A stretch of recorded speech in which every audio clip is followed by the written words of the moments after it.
Welcome to What's Up in Jeju, where I visit places around the island and talk about what's happening with hashtag Daily K's host, Peter Bint. What are we going to talk about today, Mark? Not bug-related, I assume. Well, we are talking about Jeju animals, which is a great segue into that. So we are actually going to talk about the protection of a particular Jeju animal. And so let's think of Jeju animals. They aren't bugs. Let's eliminate that. But can you maybe guess, or maybe our chat could maybe guess, what Jeju native animal this could be that we're going to talk about today? Just off the top of your head. Surely be horses. Horses. Ooh, with that's horses. a good That's one. the most famous thing I can think of on Jeju Island, right? Very good. Very good. Go. That's thank you. That I got the headphones on, so that was right in my ear. Thanks, buddy. So am I right? You are wrong, but that is actually a great guess, and perhaps I should maybe cover that in the future. But why don't we just dive right in? There's no pun intended there. Dive right into our first photo, and it's not actually a photo. It's a tiny little video clip that I took during a dog walk, and we can actually see these animals in action. Oh, so we're doing dogs in Jeju. Let's take a look. Here we go. Look, they're right here. Oh, Yeah. you pointed it to the sea for anyone who's not listening. So many. There are fins popping out of the Yep. water just Chewy. off the coast. Lots of fins. They're so close. Like loads. There must be at least 5 or 6. Well, check this out. Like No. more than 6. 8, 9, 10, 11. It's got to be in the. How many are there? There were so many that day. Our chat is probably could definitely see it now. Boys. Oh my goodness, I've been to Jeju and I've heard they've got dolphins, Yep. but I've never seen them this close. Yeah, that was wild to see these dolphins up close like that. So, yes. So is that it for this week? That's your video clip. You just happened to Just the stumble one. across some dolphins. Yes, stumble across some dolphins. So, yes, these are dolphins. Specifically, they are Tursiops aduncus, aka the Indo-Pacific bottlenose dolphin. And in Korean, it's called the Jeju Nambang Gundogure. And they can be found all over Asia, anywhere from China to Japan to India, but they can even be found in Australian waters as well. But these particular dolphins that we saw are completely indigenous to Jeju. So these are real, actual, straight up Jeju dolphins. Wow, yeah. 돌고래 being the word for dolphin, 고래 being the word for whale as well. That's how closely we associate those together. That's right. So today we're talking about how to protect these animals. Yeah, that's right. So you see, several of these animals, these wild animals, were illegally caught and put into Korean water parks. So back in 2011, a group of people, they discovered this terrible discovery, and they went into the parks, which were open, by the way, and they saw the hard conditions that these dolphins were put in. Just terrible cleanliness conditions, everything like that. But again, we need to emphasize that these animals were illegally caught. These nationally protected dolphins were illegally caught in the first place.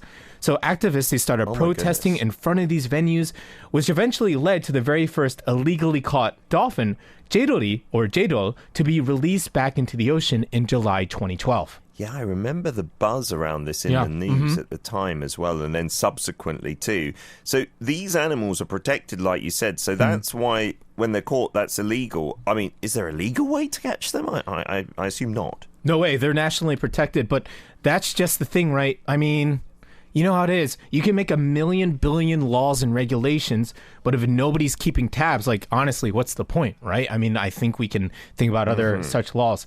But thanks to this group, dolphins have been released back into the Jeju waters, though not all. So these folks, this organization, they still have a lot of work cut out for them. Wow. Okay. So what's the group that we're talking about? I was going to say we're white t-shirt buddies today, but yours has a little logo on it. It does. Yes. And it's got and maybe during the break, I'll show the back of it too.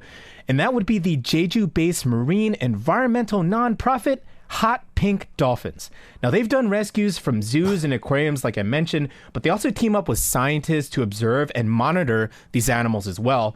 And in our first video, we visit the home base of Hot Pink Dolphins and meet with Jo Yak-gol, co-founder and co-representative of the organization. And you mentioned orangutans. I remember some of our Indonesian listeners, I believe that's where they're native to, were saying the word orangutan just means like forest person or forest human. Yeah. That's how closely they consider them being related to us. That's and dolphins are incredibly intelligent. I've heard that many times. Oh, absolutely. And we'll get into it in part 2, how it's just not as simple as just, taking these dolphins out of these captive enclosures and then just dropping them in the ocean waters too. There's a long and intricate process of introducing them back into the wild as well, because they're so socially intelligent. Yeah. I mean, there's just something about dolphins that it just kind of connects with a lot of people. Yeah, absolutely. I'd love to go and see them in their natural environment, that is, for sure, down in Jeju. We do have lots of messages coming in and lots of interest for this as well.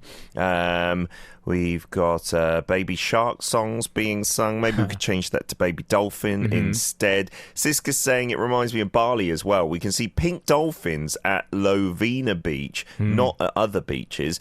I mean, the name pink dolphin or hot pink dolphins, that's not the species we're talking about. Like you mentioned earlier, they're the river known in dolphins. Korean as the Jeju native ones. No. These are if you can kind of imagine, if I just asked everybody to picture a dolphin in your head, it would probably be what we're talking about today.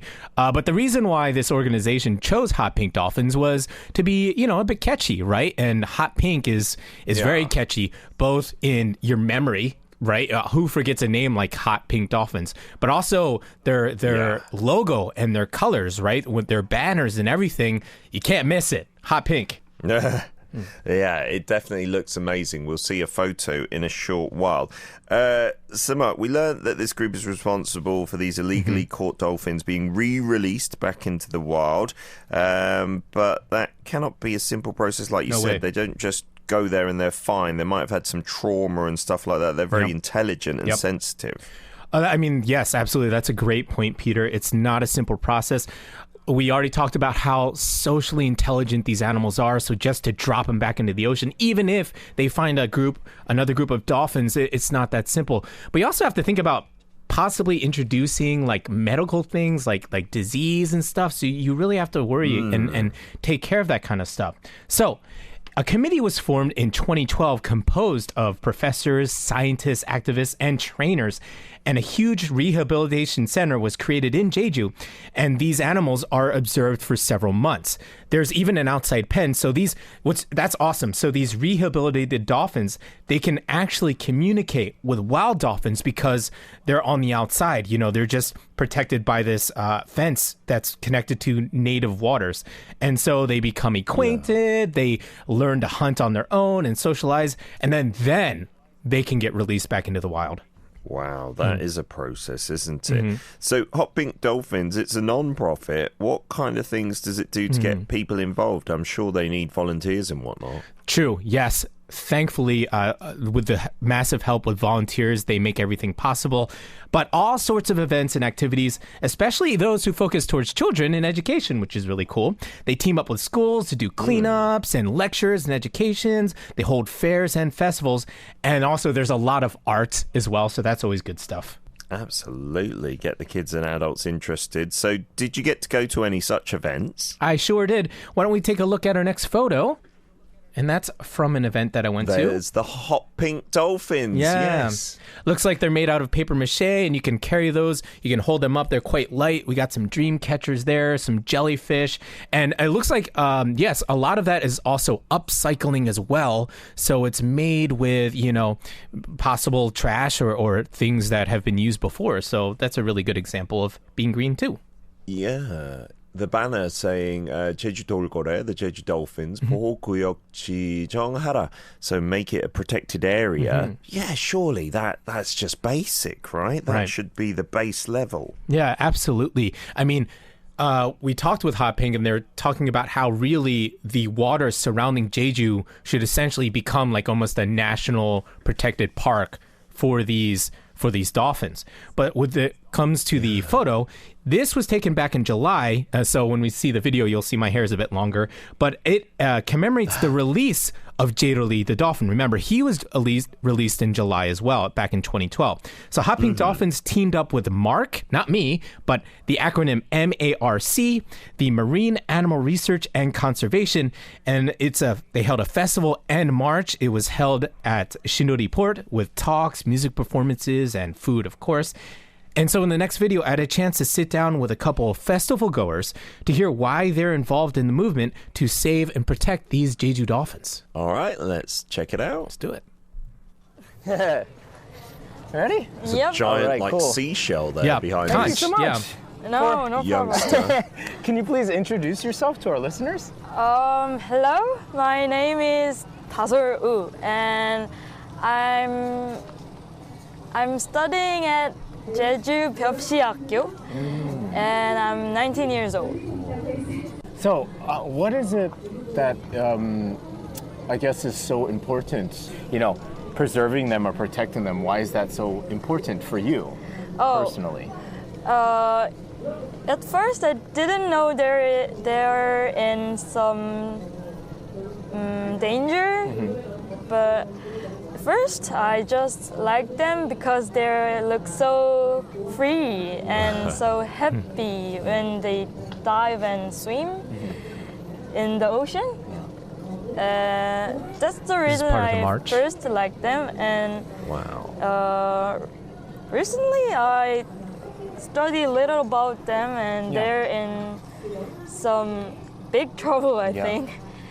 And the dolphins' liberty means lots of sea animals' liberty. I think that's the same thing. Yeah. And I think that's the first step of preserving the earth. Yeah. Yeah. Wow. Yeah, I think That's so. a great message. What an That's so intelligent awesome that youngster. you're 19 and you're thinking about these things. Could you please introduce yourself to our listeners? So should I look at the camera or you? You. Okay, sure. Yes, I don't want to. Okay, sure. Okay. So I'm Chocho. I moved to Jeju about 2 years ago. And since then, She's I've been really doing, involved with many I've been marine practicing things for what I love. Yeah. So I started out as collecting trash underwater. Yeah, ploving, I believe it's called. ploving, yes, while we do free diving. Yeah. And I met a lot of awesome people there. Yeah. And I am doing Jeju Dolphin Supporters. Yeah. Which is 5 individuals who really care about ocean and dolphins. We gathered and try to make change. Yeah. What does today's event mean to you? Coming here and participating, you're really energetic in the march.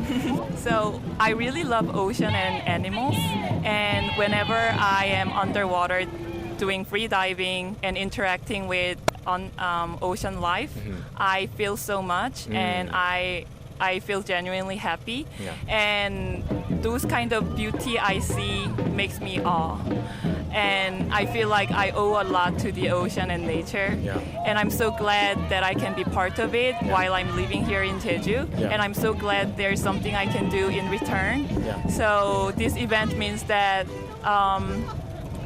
that I can give something back to what I really appreciate. Yeah. And it has an actual physical thing, right? Yeah. So it feels very tangible, and I'm so happy that there are a lot of people who love the ocean and who are willing to act and make change. So It's tangible for you because you literally go diving, right? So you can see, and I honestly believe if there was like a sea slug festival, you would be there. You would. I would be there too. Absolutely. Definitely. Very cool. Thank you so much for your time. Thank you. And I hope to see you at the next year. Wow, so passionate, both of those interviewees. That's wonderful to see. I can't wait to see the Sea Slug Festival in part 3 then. Oh, yeah. Oh, man. Like I said, I'd so be there. They're awesome. Yeah, I mean, I love ocean animals. I love all animals. Wow, I think all of our listeners as well would agree that they would like to be involved in things like this. They know it's a good cause, but maybe like me, I hope I'm not pulling any listeners down to my level. You see these drives and festivals and marches, and you're like, yeah, but that's not me. That's a bit too hippy-dippy and stuff like that. But it's those people that bring in attention to these really important issues, and they're pushing the envelope in terms of getting progress for what, of course, obviously is an important thing to protect wildlife, especially intelligent wildlife. Well done to everyone there, and well done to you for covering it as well, Mark.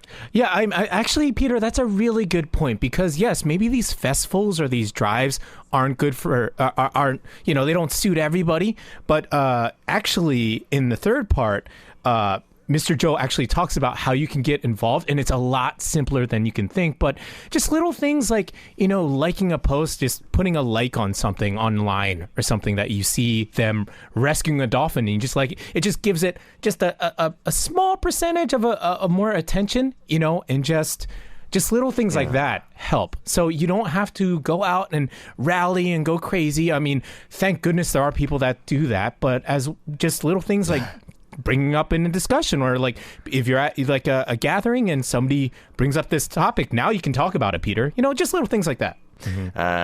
So as a non-profit, I understand that Hot Pink Dolphins, they don't take any sort of private funding. So how can people like us help? Through donations? Well, yes, that's one way, and we talked a little bit earlier in part 2.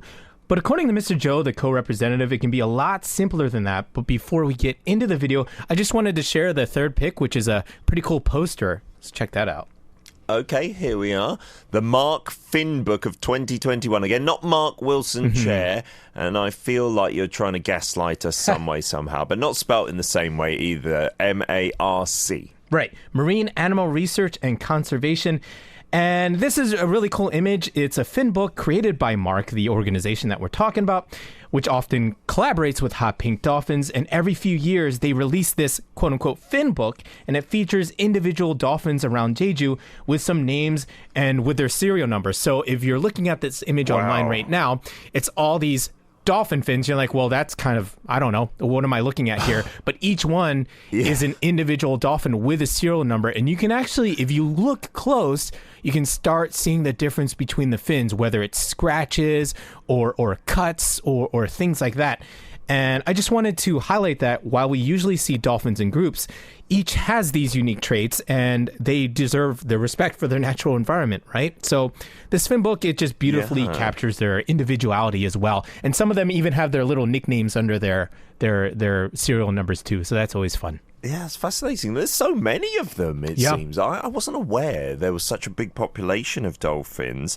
And yeah, I guess it's like with people, and if you live in a certain part of the world, you can distinguish the people in your country, right, really well. But when I first came to Korea and vice versa, when Koreans first go to Europe, they're often like, well, I find it really hard to distinguish between people. If you keep on looking, like at that fin book, you'll be able to become an expert on that, I'm sure, as well, if you pay attention. Wow, doing some amazing things. But wow, that is extreme. Like boat tourism, like completely stopping that. I don't think that's realistic, but obviously if you're thinking from the dolphins' point of view, that is the best thing to do. Fishing as well, again, not realistic because fishing is huge here in Korea and many parts of the world. But again, from the dolphins' point of view, that's not going to be helpful in any way, shape or form. So I guess what we could do as folk, you know, who are not at that extreme end of the scale, really that passionate, is just make whatever little changes we can in our life. Yeah, I think so. Maybe little things like, hey, let's not go to a dolphin show, or just like I said, maybe if you see like on your feed like something that's pro dolphin conservation, you know, just click a like. Little things like that. Talking about what you know. Now, hopefully listening to our episode today, you can kind of share with your friends what's going down, and little tidbits of information that helps too. Absolutely, yeah. And as this goes out as audio on demand, as a podcast on your favorite podcast providers, maybe you could share this episode, even if you don't usually, if you feel like, I want to do something for the dolphins, just get the issue out there. And although it's specific to the dolphins native to Jeju waters, this applies to, all marine life that needs to be protected across the globe. And so we can learn those kind of little bits. Yeah, littering in the sea, I suppose, is the thing that you can really stop straight away if you see that. And we've seen you do some picking up of litter on the beaches, and we heard from Chocho that she does it underwater as well. If you see it and you pick it up, that's going to be a big help as well to all marine life. Absolutely. I mean, how can that not? And you think about the more research that we're learning about like microplastics and how that is, just breaking down in the water. So yeah, just little things. Little things help. Absolutely. Well, thank you, Mark, for bringing our attention to these creatures and the Hot Pink Dolphins organisation. That was a real educational time. We'll see you again next week. My pleasure, brother. I'll see you then. What's Up in Jeju is supported by the JDC, which is creating a free international city that resembles nature, embraces the future, and reaches the world. I'm Mark Wilson Che, with writer Che Jung-yun. This is Arirang Radio.